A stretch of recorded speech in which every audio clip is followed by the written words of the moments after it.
Dalam setiap gerakan sholat, ada kesempatan untuk mendekatkan diri kepada Allah dengan tulus. Namun, seringkali kesempatan itu terlewatkan karena kekurangan khusyuk. Khusyuk adalah hati yang tunduk dan khusyuk kepada Allah saat sholat, dan di dalamnya terdapat rasa takut, harap, dan cinta kepadanya. Bagaimana kita bisa mencapai tingkat khusyuk ini dalam sholat kita? Simak video ini sampai selesai agar tidak salah faham.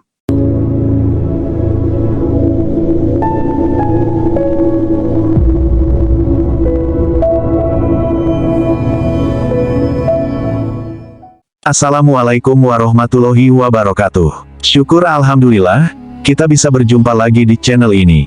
Solawat dan salam selalu dan tetap tercurahkan kepada junjungan kita, Nabi besar Muhammad Sallallahu Alaihi Wasallam. Allahumma sholli ala Sayyidina Muhammad wa ala ali Sayyidina Muhammad.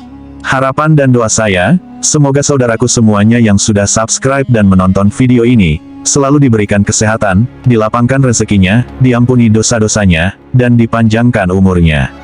Amin ya robbal alamin. Hati-hati dalam mengerjakan sholat, ternyata sholat seperti ini dibenci oleh Allah dan Rasulullah. Kebiasaan sholat yang salah seperti ini harus dihilangkan, segera dirubah menjadi sesuai rukun agar tidak dibenci Allah dan Rasulullah. Allah dan Rasulullah sudah mengingatkan melalui dalil dan hadis untuk tidak mengerjakan sholat seperti ini. Dilansir Manadonesia dari kanal YouTube Islam Populer, berikut adalah sholat yang dibenci oleh Allah beserta Rasulnya. Dalam 5 rukun Islam, sholat adalah rukun pertama yang wajib dikerjakan meskipun berada pada kondisi yang tidak memungkinkan. Sholat adalah hal yang wajib dikerjakan, meskipun tidak bisa berdiri, maka dibolehkan untuk duduk, berbaring, bahkan bisa dikerjakan dengan hati. Karena itu, sangatlah tak logis apabila seseorang mengaku beriman kepada Allah, namun meninggalkan ibadah yang berfungsi sebagai tiang agama. Sekalipun sholat merupakan tiang agama, ternyata ada beberapa jenis sholat yang sangat dibenci oleh Allah Subhanahu wa Ta'ala. Dalam ajaran Islam, sholat bukan lagi ibadah yang perlu dipertanyakan tentang status hukumnya. Di berbagai dalil Al-Quran maupun hadis, Allah Subhanahu wa Ta'ala serta Rasulullah Shallallahu Alaihi Wasallam telah menetapkan dengan jelas. Sudah ditetapkan mana sholat yang wajib dan sunnah, namun meski demikian, masih banyak yang menyepelekan sholat. Rasulullah bersabda, inti dari segala perkara adalah agama Islam dan tiang penopangnya adalah salat. Hadis riwayat Tirmidzi. Meskipun sholat merupakan tiang agama, namun bagi segelintir muslim saat ini, kedudukan tersebut kerap kali dianggap enteng. Alhasil sholat yang seharusnya mampu mendatangkan pujian dari Allah, justru berubah menjadi ibadah yang sangat dibenci Allah dan Rasulnya. Bagaimana tidak, esensi utama dalam sholat adalah mencari ketenangan dan kehusyukan. Mengerjakan sholat harus dengan ketenangan dan kehusyukan atau yang biasa disebut dengan tumaninah. Sholat tanpa tumaninah, bisa menghilangkan ruh dari sholat itu sendiri. Parahnya, sholat yang seperti cacing kepanasan atau terburu-buru tanpa menyertai tumaninah, sering terjadi di sekitar kita. Ada hadis yang perlu kita ketahui, di mana Rasulullah pernah mengibaratkan orang yang sholat tanpa tumaninah, sama dengan kejahatan seperti seorang pencuri.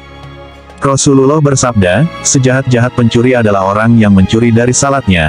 Para sahabat bertanya, wahai Rasulullah, bagaimana dia mencuri dari salatnya? Beliau menjawab, orang yang tidak menyempurnakan ruku dan sujudnya. Hadis riwayat Ahmad. Kondisi yang dijelaskan dari hadis ini ternyata berangkat dari pengalaman Rasulullah bersama para sahabat. Hari itu, setelah Rasul selesai sholat berjamaah, tiba-tiba seorang laki-laki masuk ke dalam masjid dan langsung mengerjakan sholat sendirian. Anehnya ketika sholat, laki-laki itu melakukan gerakan ruku dan sujud tanpa disertai jeda. Melihat hal itu Rasulullah kemudian berkata di hadapan sahabatnya, apakah kalian menyaksikan gerakan sholat laki-laki tersebut? Barang siapa yang semasa hidup melakukan sholat seperti itu, maka dia meninggal tidak dalam keadaan Islam. Tak berhenti sampai di situ, di hadapan para sahabatnya, Rasul juga mengatakan, model ibadah seperti itu ibarat seperti burung gagak yang sedang mematuk darah.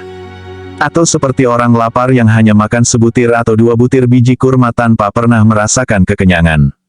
Dalam buku, Agar Sholatmu Makin Khusyuk, karya Syekh Muhammad Sholih Al-Munajjid dijelaskan, salah satu dosa orang yang mengerjakan sholat adalah tidak memperhatikan rukun sholat yaitu tumaninah.